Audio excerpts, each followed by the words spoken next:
How's it going, guys? Welcome back to another episode of Double Overtime. I'm Aidan Michaels, joined as always by Jack Weisberg. It's been a very long time. We said that we were going to be consistently posting this summer, and we didn't. We didn't. We've been traveling, we've been out and about, we've been doing everything but this, which is terrible. We're the worst. But now we're back, and we're here to talk about the event of the Summer Olympics in Paris. Lots of people said it was a very big success. Others thought quite the opposite for a multitude of reasons. Jack, your thoughts? Successful or not successful? My thoughts as a fan watching from the US, obviously I wasn't there. Very successful. Stats in 17 days, 30 million viewers across the US on NBC platforms, so Peacock and etc. I just thought it was entertaining. I thought basketball was entertaining. You had water polo, you had sports I'd never watched before in the Olympics that were super entertaining. And I mean, that's what the Olympics is all about. Some people, didn't like the whole water situation, and I think that just put them off. What were your thoughts on that? Well, firstly, I thought it was a success. I think some people got mad at a few things that I'm like, all right, grow up. Like, it is what it is. We'll get into that later. But the water situation's crazy. The open water swimming in the Seine was absolutely insane. I don't know if this was true or not, so I don't want to say this is exactly what happened. But there were videos of after the swimming took place in the Seine of dudes just yakking. They were throwing up, and you could say, okay, well, yeah, they just competed in like a triathlon, so obviously they're going to be gassed and they're going to be out of breath. But it's like it kind of goes hand in hand with the memes of like, all right, dirty water in the Seine. Right after you get out of the water, you just start throwing up, and it happened to a couple guys. I thought that was pretty crazy. On paper, it seems like a cool idea. Like when they did opening ceremony on the Seine, it's something that hasn't really been done before. They usually do it in a stadium, but the Seine, it was all across the city of Paris. I thought that was cool. So on paper, open water swimming in the Seine, awesome. I wouldn't be too thrilled if I were one of the swimmers thinking to myself, okay, I got to swim in this body of water that people were shitting in essentially a couple weeks before. Just absolutely disgusting, if that is true. And they're like saying that they're calling off the triathlon, and then you turn on the TV and the triathlon's on. So I was super confused as a fan. Like, why are they swimming in this water? But that happened. Also, just want to say, like, that opening ceremony was amazing. I think it was the best I've ever seen. Um, just so much going on. Um, I mean, you were there, so Yeah. tell us what that was like. Well, it was quite a day for me because so I worked for swimming at the Olympics for NBC, and I got off work a little earlier because I told my bosses, I'm like, hey, I just got a ticket for opening ceremony. Impossible to get. I was very lucky because somebody who had a ticket, the person they were going with got sick. So they were like, hey, would you like to go? I'm like, are you kidding me? Of course I'd like to go. Every street is closed down. On the day of opening ceremony, it was 10 times worse than it was before because it's across the whole city. It's insane. You can't get anywhere. We have a credential. That doesn't really do anything. There are Frenchmen, police guys with guns at every street, and a lot of them don't speak English. I thought it was, I mean, obviously they weren't going to shoot me, but it was scary. You can only imagine. So I'm trying to get there. I have to meet uh my friend at this hotel beforehand, and I have about an hour and a half to get there from the swimming arena to the hotel, which is right next to where the opening ceremony where we're going to watch it from. And I go to a taxi right by my hotel, which is right next to the swimming arena, and I'm like, "Can you take me as close as you can to this hotel where opening ceremony is going to be next to?" And he's like, "No." He's like, I can't do it." I'm like, What should I do? Do I walk?" And he's like, "No, you got a bike, one of those city bikes." I'm like, "All right, I'll do that." I have to download this app. It's all in French. They don't have an English version. So I'm texting my French coworker, like, "Can you help me with this?" She's not answering. I'm like, okay, I got to figure this out. Finally figure it out. €5 for this bike ride. I'm like, it's going to take 30 minutes. I have an hour and a half. Easy. I'm biking. Of course, it starts to rain. I'm like, okay, that's fine. I'm going like 30 miles an hour on this electric bike as fast as I can until I get to these police guys who are like, you gotta walk. They're saying some stuff in French. I'm like, I'm sorry, I don't speak. I'm like, oh no. So I have to ditch the bike. You have to leave the bike in a parking space and I'm not near any parking space. I don't have time for this. I'm like, so I just leave it. I ditch it. I have to. I know. I had to just ditch the bike and run. Of course, it starts pouring rain now. It was just drizzling before. Now it's pouring rain. I start sprinting to this hotel. I'm on the phone with my buddy. He sees my location. He's like, hey, he's like watching me like bird's eye view kind of like on his phone. Like, okay, turn left here, go here. You can't go down this street. You can't go down this street. I feel like I kept going in circles. It was insane. I'm sprinting. I have to run a mile in the rain in maybe 30 minutes. I'm like, I don't know if I can do that because everywhere I try and go, the police are like, no, you can't go here. I'm like, credential, no, it doesn't matter. Means nothing. I'm like, okay, no clue. Finally, I make a right turn down the street. I see the hotel. I look at my friend.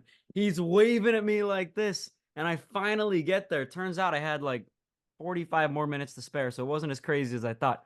But oh my God, that was my experience just getting to opening ceremony. And then the opening ceremony speaks for itself. That was great. I mean, you saw it on TV. It was an amazing experience. It was pouring rain the whole time. We had ponchos, so it was great. But yeah, the experience of getting to opening ceremony was the most insane thing I've ever done. It was wild. Um, I hope that bike didn't keep charging you throughout the rest of the day. It did. Really? It wasn't very expensive though, thankfully. But I got an email the next morning being like, "Thank you for your 7 hour ride" or something like that. I'm like, "All right." Thank you for 200 euros. Exactly. Yeah. No, I think it was like Um, it ended up charging me like 25 euros. I'm like, that's I'll take it for opening ceremony. I'll take it. I thought this opening ceremony much more so than other opening ceremonies, like, um, I guess was directed towards the viewers, um, on television. Yeah. I don't know if like from being there you could tell that, but I just feel like there was so much going on in so many different places that like if you were there, you weren't really seeing everything. Like I don't know what you were looking at necessarily. Just like the floats, right? Yeah. So essentially, the one negative about being there in person with this new format of opening ceremony is yeah, there's stuff going on. So it stretched. I don't know how long it stretched, but it stretched a very long way from one end to the other almost. And we were on one of the bridges. Like there's a bunch of bridges that go over, right? We're on one of them. We hear on TV, we have a TV screen of what the viewers are seeing at home. We hear the person announce, okay, Greece, because Greece is always the first team that goes out, shows their float. They're all waving. We didn't see the Greek boat pass under us for another 30 minutes. So we're watching all the musical performances, most of them, like we saw one of them near us, but most of them, they're all spread out. So we were mostly watching all of it on TV in the rain, which wasn't great. So it definitely benefited the people at home, watching it at home must have been incredible. Being there was cool because eventually we saw all the boats and it was cool. And, obviously all the athletes are waving and it's like a really cool thing. Uh, but yeah, no, it was, since it stretched along the entire Seine, it was very tough for people like me to see it in real time. We had to watch pretty much all of it on the TV. That's got to be like such an incredible experience. It starts raining. You're on this yacht for like an hour, just waving the whole time. Like, um, just awesome to watch. But let's move on into some of the events. Yes. Well, we were texting obviously toward the final days of the Olympics, hoping that the United States could pull through and defeat China for most golds because it has been like that the last however many Summer Olympics. I mean, it's been the US and China. I think five of the last eight Summer Olympics have been USA and China, one and two. Uh, this was I mean, we were stressing out because we were watching, okay, oh, China just got a couple golds. Okay, the US got one. Okay, we're clawing back. It was like this in the last couple days. It ended, as you know, with the United States having 40 golds and China having 40 golds as well. The US technically takes it because they have more total medals, 125 to China's 91, but it still ended as a tie. It's the first time in Summer Olympics history, which is 128 years, that the gold medal tally has ended as a tie at the top. Wow. I didn't even realize that. I didn't even think a tie was possible. I mean, you got to have some sort of tiebreaker. Like, whether you're gonna do like a winter sport just to like tease it a little, or I don't know, but um, ending in a tie just doesn't seem like I don't know. I guess you have the tiebreaker, but um, But do you feel that do you feel as an American like we really won the Olympics because even though we were tied with China, we had more silvers and more bronze medals? I mean, to me, that doesn't, I didn't feel like that was much of a win. I'm with you in that like I look at gold medals. Like Mm, there's people that are like, oh, it's all about total medals. Like, no, I'm all about being in first place. That's America. That's where we're supposed to be, right? right. So um I mean when we go out there and we tie to China, like I just think that that's a tie. Like I don't feel any type of victory because we have more medals. We're supposed to win and we're supposed to win in gold medals. Yeah. I mean, look at the number of people we have and the number of people China has. Like, I'm not going to do what Australia does, which is let's look at medals per capita. Like, Yeah, no. obviously, like the United States and China, the reason why we're number one and two is because, yeah, we do have a lot of people compared to these smaller countries, obviously. But you're right. We are expected to, I mean, we are the kings of the Summer Olympics. Total medals in all Olympics, it's the US by far. In the Summer Olympics, it's been US, US, US, US, US. Since Atlanta 1996 up until Paris 2024, the US has been number one in gold medals every single time except for 2008 Beijing when that was China's year. But the US should be running away with it. Other countries are catching up. Again, I will take the win in total medals. We still had the most golds with China, but expectation wise, we should have been up more. Exactly. And when the expectations de- destroying or winning in general, and like that doesn't happen. I mean, there were so many disappointments in this Yeah, Olympics. You look back to, I mean, there were some swimming. I mean, you were there, you yeah. saw it in person. We'd be winning by a body length going into the last lap, and we blow it to Australia. I think that happened two, three times. There was some tough stuff to watch. Even the 3v3s, Oh, like that's our sport. come on. I know it's What are we doing losing to a country I've never even heard of? yeah. Um, we lost to. I mean, I'm no geologist. I don't think that's the right word. You like rocks or what do you Um, geographer? I don't know my geography like that. But I mean, the women's team came out flat, the Yeah. 3 women's team. They ended up winning bronze, but the men's team, I don't even really want to talk about it. I Mm. just want to say that there needs to be some sort of change, because it's unacceptable. Let me ask you a question. But it has to do with the 3v3 here because I'm just looking at, I know they announced that flag football was going to be a sport in the Olympics in 2028. And it came out that this one professional flag football quarterback was explaining why he is a much better flag football quarterback than Patrick Mahomes, which people laugh at, which to me, I think it's a little comical because the skill level is like this, but it is a different game. You're not really evading pressure as much. The more I say it, the worse it does sound. I do think that was kind of a ridiculous statement, uh, but it gets you thinking. With the 3v3 basketball, it is a different game. It has more of the pickup basketball feel. Would you have preferred us, the US, sending NBA players that didn't make the cut to the normal Olympic team, the 5-on-5 Olympic team? Or do you think we should keep it at let the other guys play, let the 3v3 guys play? I think that to get to your last point, I think that you could have put Cooper Flag and some of the other like top prospects, and I think they would have swept the competition. Yeah. I don't think it would have been close.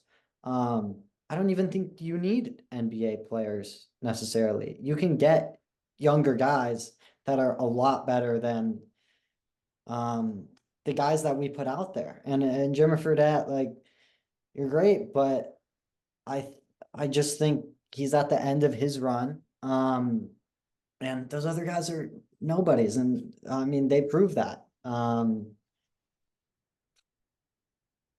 I forgot the other question, but um, it's just super disappointing, really. Yeah.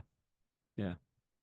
It absolutely was. It's the same as I mean, it's kind of like when a big European team in soccer, France, Spain, England, or even like Brazil, for example, Argentina, it's like if they lose in the World Cup to a team like Morocco, who did really well this past World Cup, they weren't supposed to win. It's like it's your sport. Basketball is the United States sport.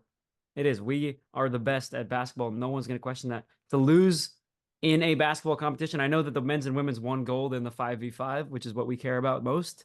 But in 3v3, it's still basketball. The United States should be winning gold in men's and women's, and they didn't. The women's team, look at the roster for the women's team.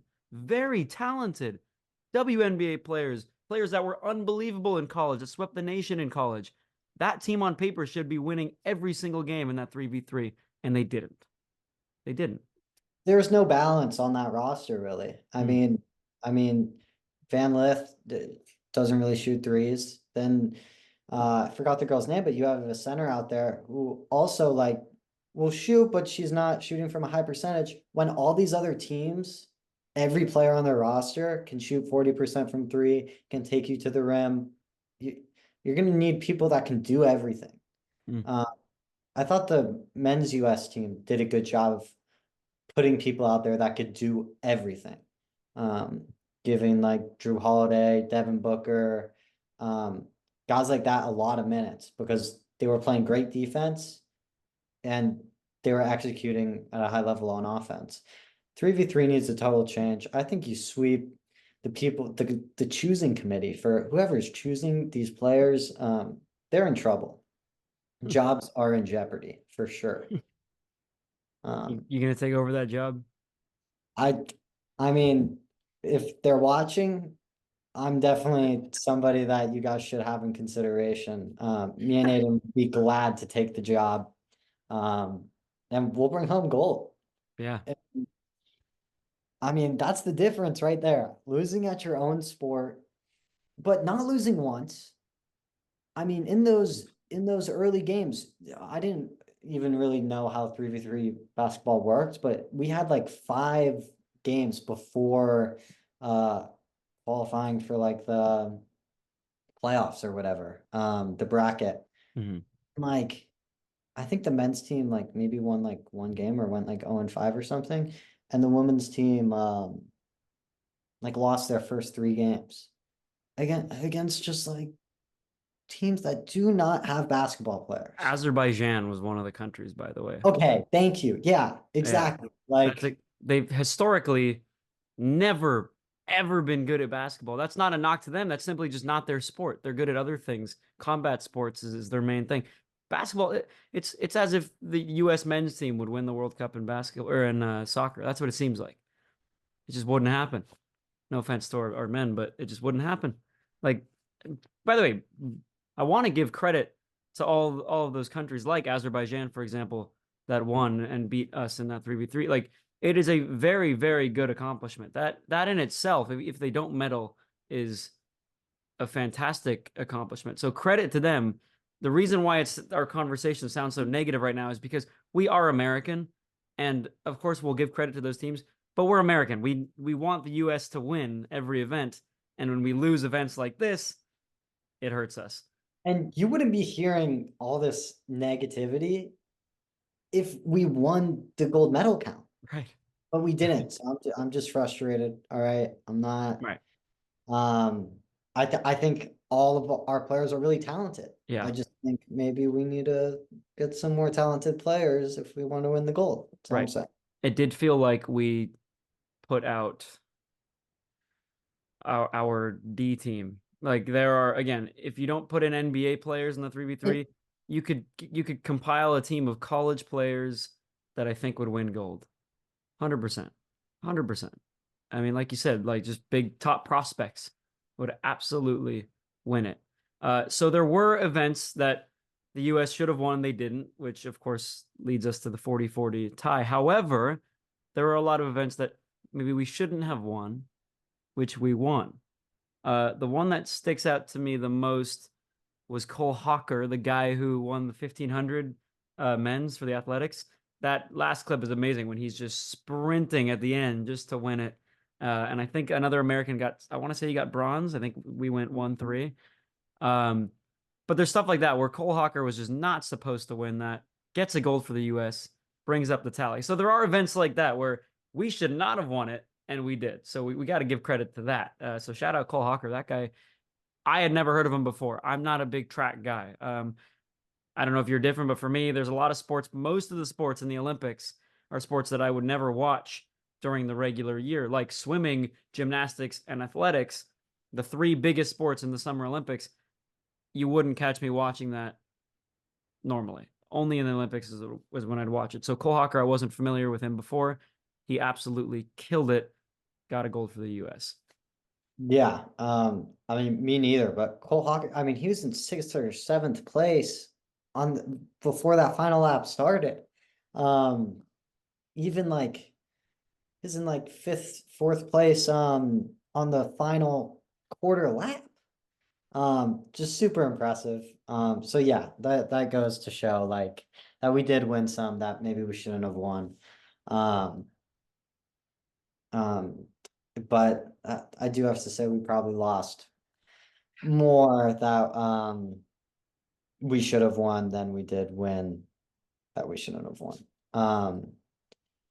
But I also wanted to talk about Simone Biles and the gymnastics squad Yeah. and how they responded to some comments from a former gymnastics USA team member that pretty much said that they don't have the work ethic to win gold. They came out and they won gold. Um, and I mean, I don't know if that was like a motivational thing or what were your thoughts on that? I, to me, I'm like, one, I don't know why you should be like you shouldn't be coming out making those comments. I don't think. I understand. I think it was on a podcast maybe, and I know. Listen, podcasts. I love them. We love them. But as an athlete or as a former athlete, you don't really benefit from going on podcasts. A lot of the time, you could say stuff, and it's always going to be taken out of context, whatever. Um, to me, I don't understand how you could even comment on their lack of work ethic and calling them lazy. Obviously, the whole team is amazing, but Simone Biles, the greatest. I don't know too much about gymnastics, but I would go as far as saying she's probably the greatest gymnast, definitely of our generation, certainly of our generation, could possibly be of all time. I think she is. She's unbelievable. No one can deny that. Lazy? Uh, what? What are you talking about? Wins gold, multiple golds in this Olympics, claps back. Absolutely love it. I don't think anybody was against Simone Biles when it was their team versus all the criticism they were getting. I don't even know where this criticism came from. I don't know why how you could possibly say stuff like that with this U.S. gymnastics team. I'm baffled and I'm so happy that we won gold because shutting up the haters. Me too. I mean, the team was absolutely unbelievable. Speaking of absolutely unbelievable women, Katie Ledecky, and I mean a lot more of just Katie Ledecky from the women's swim Oh team yeah. roster Oh yeah. were extremely impressive. You were Very. there. Yes. And Katie Ledecky, who owns the 1500 freestyle, she now has the top 20 times in that race of all time. I That's mean, absurd. it's incredible when you're watching it. And I mean, you can attest to it when you're watching it at home, and not just this Olympics, but in previous Olympics, the 1500. You have to understand the eight swimmers that are in that race. You have to understand those are the top eight swimmers in the world for that event.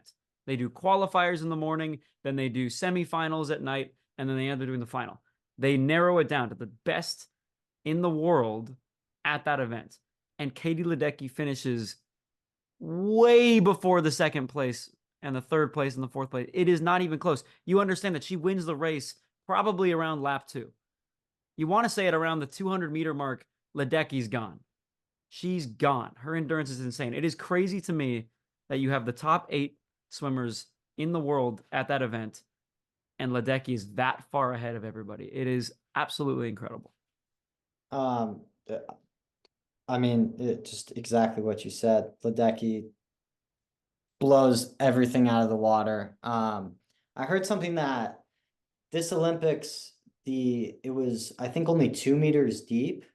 Um, when in previous Olympics the water is like 3 meters deep. Whoa. Um, so apparently that was like messing with some of the, I don't know, like the bounce back of water hitting against the wall and stuff like that. But Wow. nobody was complaining, I don't think. I didn't even know that was a thing, to be honest. Yeah, that was a thing. Did that come from like an Australian swim website saying, "Oh, the water was too deep, mate. It wasn't deep enough," and then the You know Americans what? It went, actually did. It actually did. probably Yeah. did. Yeah, makes sense. Uh, No shade, but maybe a little bit of shade. a sport that blew me away Hmm. was pole vaulting. Oh yeah. Oh Like yeah. that was I didn't know their game. I didn't know anything about it really. And they're jumping like, I don't know. It looked like 15 feet. Like they're going high up. Crazy. I think it was around almost 7 meters was the crazy thing about that. Yeah, pole vaulting is awesome. It Again, really you're never is. gonna watch it normally, but at the Olympics, you have to watch it's incredible. I'm a little mad because this is the annoying American in me, but the guy who won gold, who broke his own world record, I was lucky enough to be in attendance that night when he broke his own world record, Armand Duplantis for Sweden. My dad and I, because we were there watching it together, and we're like, this is amazing. We were rooting for the world record, even though the US ended up getting silver. We're like, okay, we just want to see him break the world record. Everybody was there. It was the last event of the night. It was really cool. And it was just an awesome moment. He was freaking out, obviously. We didn't know that he broke his own record. We thought it was kind of cool that he was, oh, he's breaking the world record. Turns out he has like the three, four, five, like, it's his event. But this guy is Swedish American. This guy was born in America. He should have It's been for us. got to That's be our happy, gold. right? Yeah, come on. Come on. No, but realistically, like amazing for him, amazing for Sweden. He's a young guy, relatively young. And yeah, he's the world record holder. Pole vaulting is awesome. Super cool. It doesn't, I don't know where this came from. It probably goes back to ancient Greece and not ancient Greece, but the early Olympics in Greece. And it's just crazy to me that they use this giant pole and they run with it, stick it in this little thing in the ground, and then get over it. I mean, if you watch it for yourself, it's just like it's such a funky looking sport, but it's so cool. It is It's amazing. really cool. It really is. I want to go back to um some sprinting and Sure. talking about Noah Lyles and all the storylines around him. So let's go back to, I don't know when this was. I think it was earlier this year. Hmm. He dissed on the NBA players for saying that they were world champions. Hmm. He was like, "Oh, world champions of what? Like, your league is in the United States. Like, that's not the world." Like, blah blah. Blah. And Yeah. a bunch of NBA players were like, "Okay, well then, like we have a bunch of international players in our league. Like, it's a lot. Arguably, the three best players in the league are from different countries. So it was a little bold of him to say to start. He got the backlash, he stood by it, and then he ended up winning gold by an inch. Less than that. Probably, yeah, definitely less, but by a lean. I Yeah. mean, and he started off in last in that race, Hmm. and ended up winning. And I feel like obviously that was great to watch, but at the same time, I was a little, I don't know, like I kind of didn't want him to win. Yeah. Um, but he did. Yeah. And then he came back out in the 200 meter Hmm. and he got bronze. And then what did he do? He said he had COVID. He said he had COVID as he was doing that interview. I don't know. I Like I don't want to say don't Benjamin, buy it because obviously I'm not there, but it's like, would he have said that if he won? Probably not. he didn't say that after the 100 meter. Would he be cleared to race if he had COVID? He didn't end up racing in the relay a couple days later. It's I thought it was a little bit of an excuse. Um, yeah, a few things on that. So first of all, like you said, some of the best NBA players are from different countries. The last how many? Four, five MVPs in the NBA have been from different countries, right? So it is not just a bunch of Americans in the NBA, and it's not like back in the day when it was like the NHL and the KHL are both equal, and it's the Russian players and the American players. It's not. It's the NBA is the National Basketball Association, but it's compiled of international players. The Boston Celtics, who are the current NBA champions, there is not a single team in the world outside of the United States that could touch the Boston Celtics in a 7-game series. Absolutely no chance. 0% chance. You could get the all-star team for the Spanish Basketball League and they wouldn't beat the Boston Celtics. There's no way. You seem like you may disagree. No, no, no. I'm just a Lakers fan, obviously. So like Sorry. I know, it so am hurts I. to But hear that, but yeah, no, you're right, it's true. obviously. But it's also like I'm just thinking off the top of my head here. Arguably, four of the best players in the NBA are international, Yeah. being Embiid, Jokic, Luka, and Shea, Yeah. Gilgeous Alexander. Like it's really I just don't get no allows. Giannis. Forgot about arguably five. Come on. Crazy. Right? Shout out Embiid though. I mean, I found it funny. Like he's from, yeah, Cameroon and he's Cameroonian, but he's a US citizen and now he plays for Team USA. So shout out him. I'm glad he helped us bring home the gold medal. But and he won't contest it either. Obviously, he has Cameroonian background and he is from Cameroon, which is like you said, yeah, like you have Europeans, you have Africans, you have Canadians that make up probably the four or five best players in the league.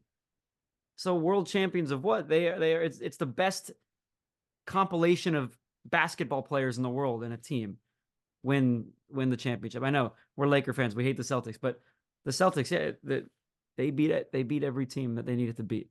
Um, didn't like those comments from Lyles. I've always thought he's a bit arrogant.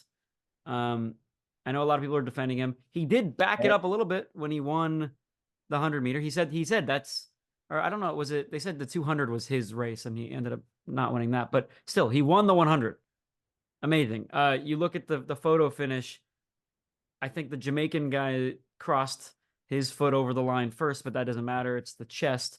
And I had a conversation with Dan Hicks, who's legendary Olympics announcer. He was the swimming announcer, has been for years. He was tasked with the duty of explaining that to the people watching at home during the broadcast of what had happened. And they just said, "Hey, explain this." Of course, Dan's not a track guy, he's a swimming guy. He's like, well, so the Jamaican guy crossed over the line first. However, if you look at the chest of Noah Lyles, it just beats out. Like it was something crazy like that. But it was that close. It was one of the closest probably ever in that event. But doesn't matter. Noah Lyles got the gold in that event. Uh, but who else got gold? The U.S. men's basketball team again. Who's winning this battle now? Lyles got the gold. All the basketball players got the gold. I think I don't know if he said it himself, but people that were defending him came out and said, well, it's they're not the world champions because Germany won the world championship in basketball, even though the US didn't send any of their players. Uh, and you guys were just the Olympic champions. It's like, what? Really? We're still doing this? Really? If we send our D team, yes, Germany Yeah. is the world champions. Yeah.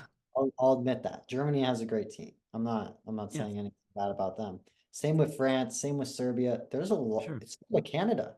No, There's a yeah. lot of really good international basketball teams right now. Um, but we did prove that we're the best.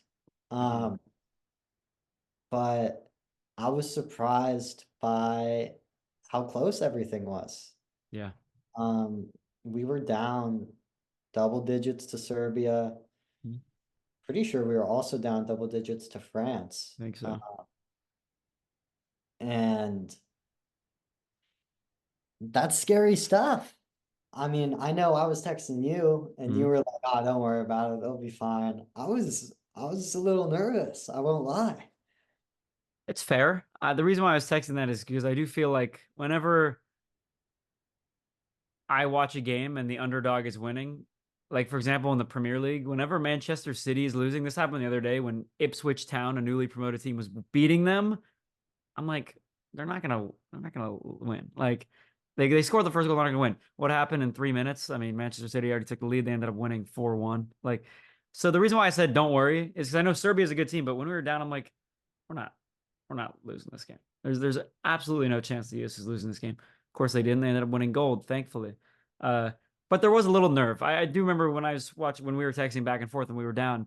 I think it was it heading into the fourth quarter or I don't know, it was sometime in the third quarter. And I was just like, it's not looking great. I still felt confident, but there was part of me when they kept knocking down threes. Pardon me, I don't know the guy's name. There was some guy in Serbia that I never heard of that kept hitting threes. And I was just like, I don't. This could happen. This could happen. But I feel like I was relatively confident for most of the time. No, Um, you were. You talked me down. right, right. And and we pulled through. Yeah. I will say this too. I totally get why you're acting that way because when I support a team, like for example, the Kings, and we're beating a team that we should be beating, and it's 1-0, I for some reason I'm like when we're losing 1-0, and I'm like, okay, we should probably come back. I still think to myself it's over. Like we lost. Like game over. They scored, it's yeah, we're done. So I understand your thought process on that. When you're down, you do think it's over. Especially when in the like exhibition games, Oof. on a team like South Sudan, and we go neck and neck with them. That was just like I get we're not like going Sure. 100%, but I mean they have JT Thor, who's like bottom level NBA player, and like Winyan Gabriel, who's like a free agent in the NBA, former Laker. Like they don't really have anybody. No. It's on the map at least. But I think that in this Olympics, it showed that like Noah Lyles is a little bit right in the sense that there are other great uh players internationally that probably should be in the NBA. And that showed with a lot of contracts being given out. Mhm. You saw the Sixers signed forgot his name, but the small forward on the French team, Yeah. who played great down the stretch. And there's a lot of other guys who are definitely in contention for legitimate NBA roster spots. Yeah. I do, yeah, that is I understand a little bit of Noah Lyles' argument, which is again, calling the NBA champions world champions makes sense to me. Calling the NHL champions world champions makes sense to me. MLB, so I talked about this with my boss, one of my bosses in Paris, who's from Japan. And we were talking about this Noah Lyles thing. We work the overnight shift, her and I. So 5:30 p.m. to sometimes 3, 4 in the morning. So we get bored, right? So we're just talking about this and whatever. And we're talking about baseball. And like I said, she's from Japan, a team that just won the world championship, beat the US in baseball. Also happens to be the only, there's the Stanley Cup, there's the NBA Finals, but then there's the World Series. They do call it the World Series in baseball. To me, I think there are some Japanese teams that could beat some MLB teams for sure. So that's the only thing that I do understand that part of calling like the baseball champions, the MLB champions, the world champions, and saying it's the World Series. That I don't necessarily agree with because I do think there are other countries that are better than the US in baseball, specifically Japan. I mean, Korea too. Even the Netherlands is pretty good. I don't think they're better than the US, but you get my point. But as far as football, basketball, and hockey, call them the world champions because they are. No team is going to beat them. Baseball is the only thing that I don't understand. But Lyles straight up went after the NBA only. That I disagree with. Um, Again, happy for him that he won 100-meter. Good job, but he's still talking to. And now Tyreek Hill is trying to say that he could beat him in a race. I don't know. Really? I mean, Yeah, I mean, you see Tyreek run. That guy, In you've pads too, I guess.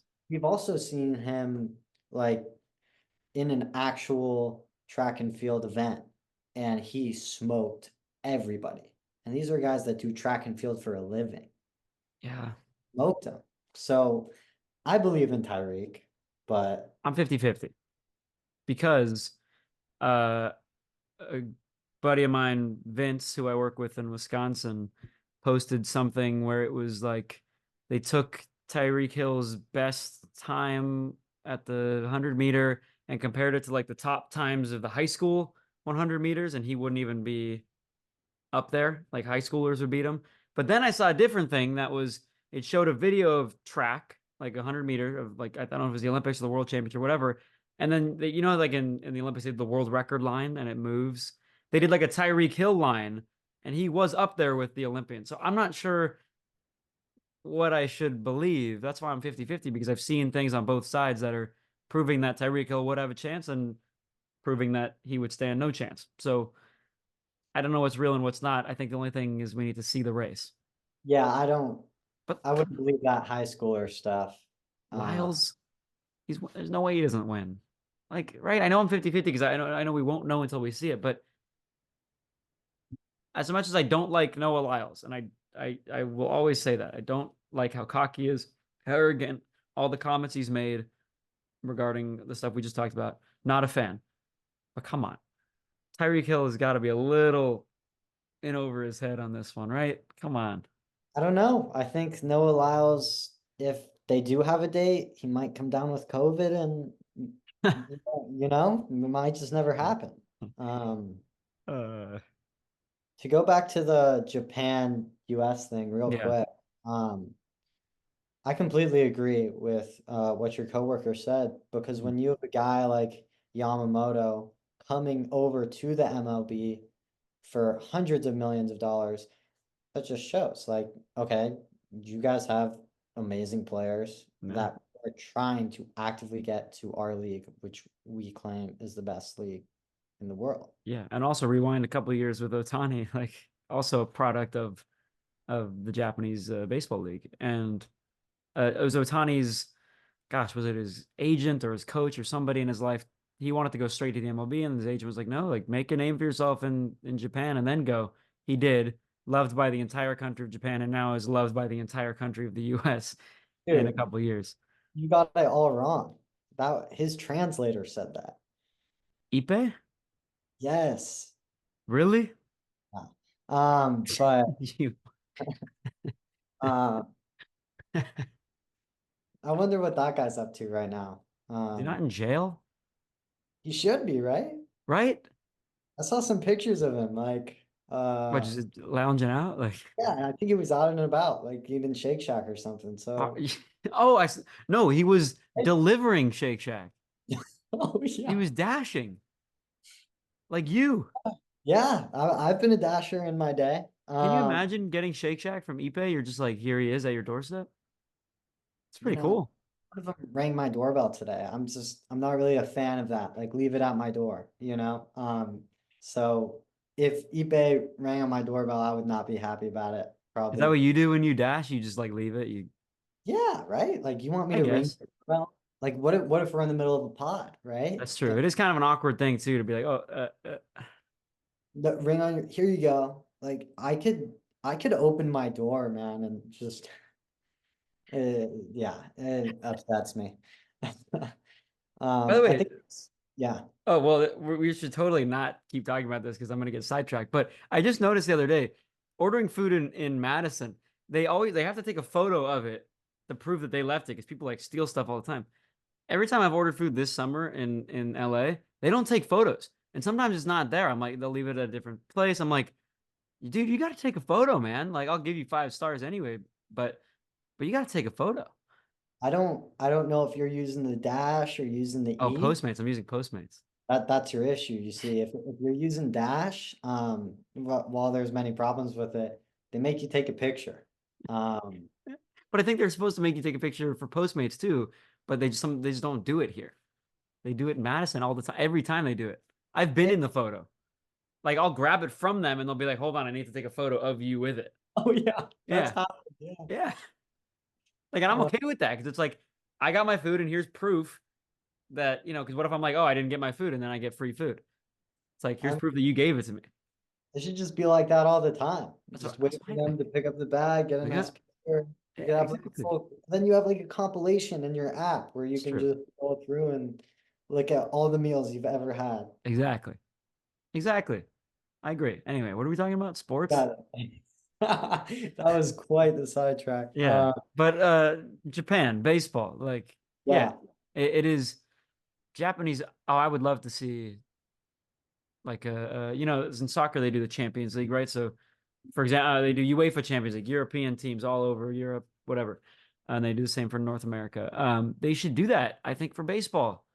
I think they should do Japan and the US, do like a group stage, then do knockouts, and then have a winner. I think that would be so fun. And I do think an American team would win, but I think they would be playing against the Japanese team. I think it would be very close, very you're close. talking like Dodgers, Phillies, Yankees, Yep. all those teams going. Take the That take would, the take the top half of the MLB and the top half of the Japanese baseball league and mesh them up and do a bracket and see who wins. And I, that's the World Series. That's the World Series. That would be awesome. I would love that. I completely agree. And by the Um, way, the fans, there's nobody more passionate about baseball than Japan and America. Two most passionate baseball fan bases in the world. That would be awesome. yeah, we got to make Plus, that happen. I think we should. I think it'd be great. And I think plus Japanese fans, like they are so passionate. It's so cool to see. They are so passionate about Otani and Yamamoto now, even though they're not, even though they left Japan.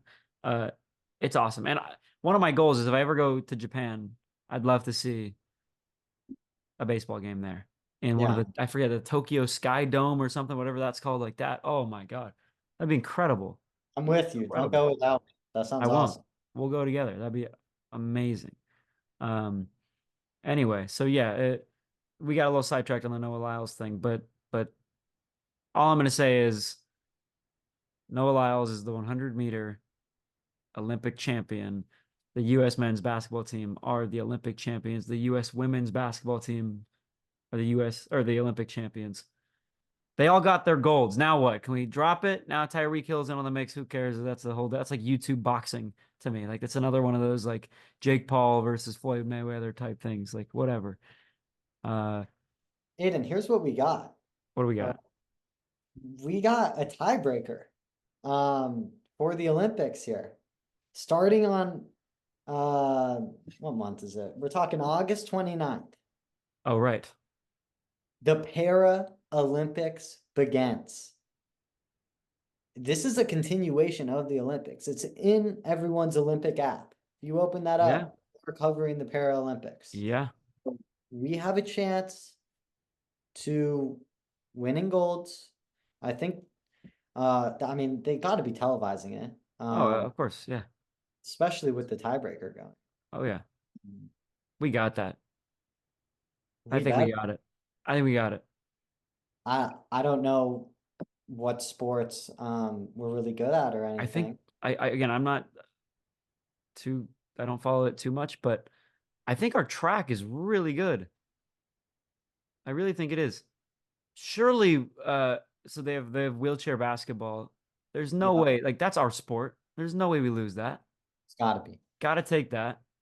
Um, there's sports like I think they do ping pong, which that was a sport obviously China ended up taking that. I mean, that was always like the U.S. with basketball is like China with ping pong. That's just their sport. Um, but again, everything can change with Paralympics. So we don't know. We don't know. Uh, Uh, it all comes down to that. You said it starts on the 29th, right? yeah, Yeah. we'll keep you guys updated on that, We'll do a obviously. Paralympics episode. We should do a live reaction. Absolutely. That'd be cool. Absolutely. I mean, I need to educate myself Yeah. on that. This is going to be an entertaining tiebreaker, I'll tell you Oh that. yeah. Oh I'm yeah. looking forward to it. Absolutely. It's gonna be very fun to watch. Um, we're gonna see what happens because 40 golds for the US, 40 for China. It's all up for grabs. It all comes down to the Paralympics. I love that. I love that. And I think I think it does increase the viewership of the Paralympics because obviously the Olympics are the biggest sporting event in the world. So the Paralympics don't necessarily benefit from the Olympics being right before people, not as many people tune into the Paralympics. If it was maybe right after, like I'm talking closing ceremony was August 11th, start the Paralympics on the 13th or the 12th, whatever, then you'd have some trickle down viewers or whatever. Not a lot of people tune in to the Paralympics, which is a shame because it is really good. I mean, it's the best Paralympians in the world. It's a very competitive and very high level sporting event with all different sports. It is the Olympics. It's going to be very interesting. I'm only going to say the U.S. is going to win because I'm American. I truly don't know. We're just going to have to watch and see what happens, right? Yeah, I mean, China's definitely going to have some sports that they're going to take gold in, so it's going to be entertaining. Looking forward to it. Yeah. And again, we'll do an episode for the Paralympics, maybe two. We got to start posting more. That's my thing. Yeah, This has been bad. We talked guys, about we're what we gonna get have coming on. up. Oh, Paralympics yeah. coming up. NFL's about to start. MLB playoffs are on their way. NBA and NHL are going to start. College football is starting. College sports in general are starting. You've got a lot of stuff. Am I missing something? I'm probably missing something. Um, well, the Premier League kind of The just Premier League just started. Yeah. um, I mean, there's every some soccer stuff league is going going to on. start. I mean, every sport you can think of is going to be starting. The only thing, I mean, the women's soccer league in America is already on its way. When are the WNBA finals? That because that season is the summer season, so surely uh, it's getting close, right? That's happening soon. What I'm really looking forward to is the Unrivaled 3v3 league, Oh, which we're definitely going to cover okay. on the overtime pod. So Yeah. tune Well, in. tune in. Lots of sports on the way. Please tune in. We haven't left completely. We're back. We took a summer break, which was not great for us. We really need to get back on top of it, and we will because lots of stuff is coming up. So that is it for our Paris 2024 Olympic episode. We will see you in the next one. Stay tuned. Thank you, as always, for watching. Jack Weisberg, Aidan Michaels, thank you very much, and goodbye. Peace.